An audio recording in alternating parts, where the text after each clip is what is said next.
After staying at some of the top hotels in the world, including Intercontinental La Moana, The Lasso, St. Regis, and Conrad, we're finally flying back home. In this video, we'll walk through that whole process, 10 pro tips that might help you, and also a bit of fun with the PPT to LAX Air France flight. Huge favor, but if you've liked this series, consider hitting the thumbs up button. It surprisingly does help with the algorithm, which helps people find the channel. If you're new, consider subscribing. For your last day, there's a few ways to play it. Some people like to leave the resort as soon as possible, take an early flight, and basically speed run through the process. Others leave a bit later, right after checkout time. We're actually going to do neither. This brings us into pro tip number 1, which is milking the last day. So instead of leaving at 7 a.m. or even 12 p.m., we're going to leave at 5 p.m. This might sound weird, but it's fine and even expected by the resorts. This means you're getting an extra 5 to 10 hours for this escape that you probably spent a lot of money or points on. You can do a bit later, but we'll get into why that might be a bad idea. This means you can wake up and enjoy sunrise, bike over to breakfast, actually enjoy your meal, head back to your room, and pack up.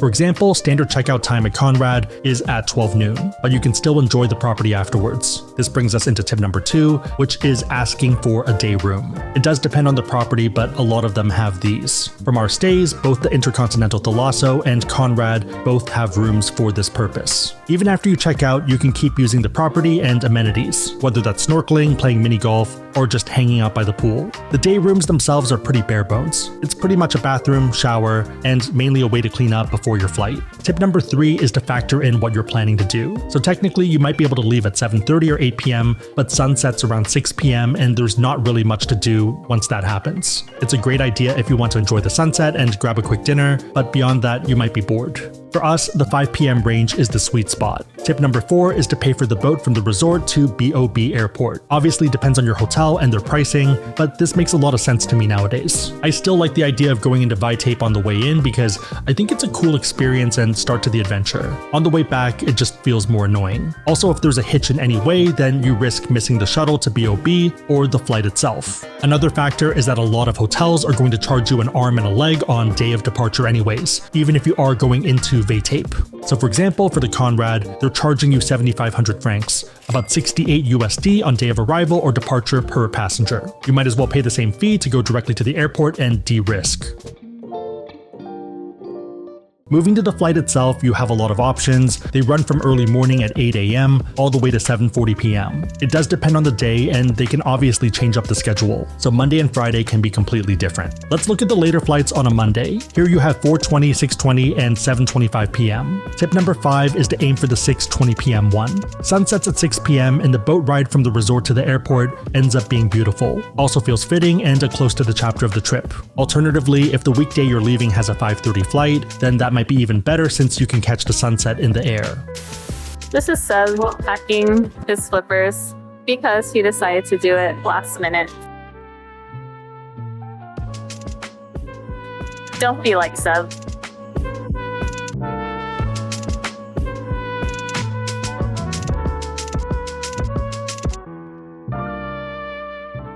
Depending on your international flight, you might have to stay somewhere overnight. For us, we had an early morning flight, so trekked over to the Tahiti Airport Motel. The price is solid, and if you're fit, the hill isn't too bad. We could be biased though, since we're used to hills in San Francisco. Tip 6 is to call a taxi, especially if your player 2 isn't in the mood. Happy player 2, happy life.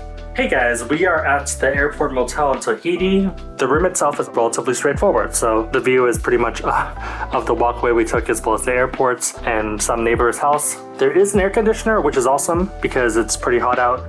Bed, light, other lights. There's a little TV, probably about 19 inches, maybe 17, which I think connects to TV. Hello? Yeah, it connects to TV. Not gonna get a copyright strike, gonna turn this off. Relatively straightforward. See how comfortable it is. Kind of stiff, but it is what it is. This meets my expectation of what I hoped for, given that we got in at 8:30 and the fact that our flight is at 7:30, meaning that we need to be at the airport at about 5:30. Table area, lamp, cookie phone. There is a mini fridge if you want to store stuff, as well as kettle, kind of a bottom storage area, and a closet. That's what I was wearing on the planes. This is what I'm going to wear tomorrow, so I just wanted to take it out. Didn't really want to unpack too much for obvious reasons, given how long we're here. Yeah, pretty straightforward if you want to stay a bit longer. safe, and we're on the 3rd floor. Be aware that there is also breakfast. I kind of just checked that we weren't taking it because we're going to be gone. I believe it's included, and also if you don't return the key card, you're going to get charged $20, and if you smoke, you're going to get charged $20. This is also the restroom. Pretty straightforward. Toilet, sink, towels up here. Does the job. Okay, I think we're gonna go to bed and then probably charge some stuff first, but see you guys tomorrow. Oops, that didn't work. See you guys tomorrow. Heading back to the airport from the motel is a lot easier since it's downhill. Tip 7 is to check Priority Pass to see if you have any options. As of filming, there's a restaurant, but it's landside and before security. So if you have the time and it's open, then it might be worth grabbing a quick bite. In the past, there was also a lounge that was part of Priority Pass. This is the only lounge at the airport, and it accommodates all premium passengers on all airlines departing from here. So whether you fly Air France, Air Tahiti Nui, Qantas, or United Business Class, you'll have access. The lounge itself isn't too big, and it's pretty much one big room with a bunch of seats and some windows. There also are some computers if you need to do anything last minute. If you're hungry, there's a buffet section with a small spread. Lots of packaged snacks, hot food items, cold cuts, cheese, fruits, yogurts, and also sweets and desserts. Also, unsurprisingly, bread and butter. For drinks, you have juice, water, wine, beer, sodas, and also hard liquor. If that's your jam, I would try Mana'o, which is a pure sugarcane rum. It's a first press, which means that it's obtained by crushing sugarcane in a single operation, and juice is fermented on site and distilled in Tahiti. For me, the most important thing they have is coffee. One big benefit is that the lounge is air conditioned. Most of the rest of the airport is open air. If you run hot, you could easily be sweating waiting for your flight. If you're shopping, there's a duty-free store at the international departure area. This is a great way to buy perfumes, cosmetics, alcohol, luxury goods, and also local products. Tip number 8, if you're looking to buy a black pearl, buy it somewhere else. A lot of the items here have an inflated price since people are doing last-minute shopping, and the items are just not as nice. You're going to find better pearls either in the main town or at your hotel. Especially if you're spending a lot of money, you want something that's round, with a nice shine and minimal imperfections. Speaking of pearls, tip number 9 is to drop off your tax forms. If you made a purchase of set pearls, so ones on jewelry, and you're taking them out of French Polynesia, they're going to waive a 16% VAT tax they normally charge. The requirement for this, though, is that you need to leave the country with the pearls. At the airport, you need to get the paperwork stamped at the tax booth and then use the prepaid envelope to send it in the mailbox. If you don't do this, they have your credit card on file and will charge you afterwards. If you're spending $5,000, forgetting to get it stamped could be an $800 mistake. Note that if you buy loose pearls, so by themselves and not on other jewelry, there is no 16% tax, so you would have no form to get stamped or mail.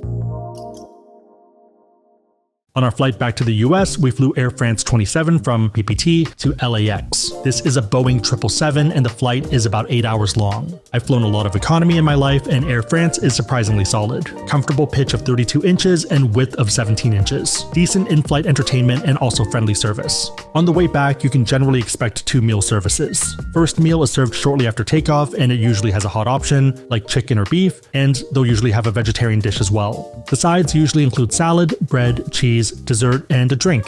In terms of busyness, afternoon flights leaving Tahiti tend to be the most full and hectic, followed by evening flights. Morning flights are usually the most empty. With that said, tip number 10 is to take a morning flight back to the US. This works well with all the other tips about maximizing your time on property, and it also means you have a better flight home. If you're in economy, you'll have more space and won't be shoulder to shoulder. Even better, you increase the odds of landing an upgrade to DIY business class. It could mean that you have the whole middle row to yourself that you can lay across. And in fact, a lot of other people were doing exactly the same thing. If you're flying economy, you might as well make it as comfortable as possible and maximize your happiness. For me, I had a lot of fun doing this and just spreading out and enjoying myself. Again, other people were doing exactly the same thing and no one really seemed to mind. Second meal is right before landing and tends to be a lighter snack, usually a sandwich, pastry, yogurt, fruit, and a drink. We're going to try to review the new Air France business class next time, but wouldn't mind doing this again in economy if needed. Overall, Bora Bora is a magical place to visit, and hopefully these tips allow you to maximize your last day or two. Cards can help with elite status for upgrades or points to cover expenses. If you want to learn about cards, we have links on the website, asksebby.com, and down below in the description box. Make sure the links are competitive, but otherwise, using them is a huge way to support the channel, so thank you in advance. If you made it to this point, leave an oyster emoji in the comments down below, and I'll try to heart it and respond. My question for you is, what time would you want to leave? Also, would you aim for the evening flight out, or stay another night and do the morning flight? Lastly, what would you buy as a souvenir? We stuck with black pearls, but a bit of me wanted the Tahitian pickaxe. Let me know and everyone else know in the comments down below. Big favorite thumbs up, consider subscribing, but otherwise hope you liked it. See you next time.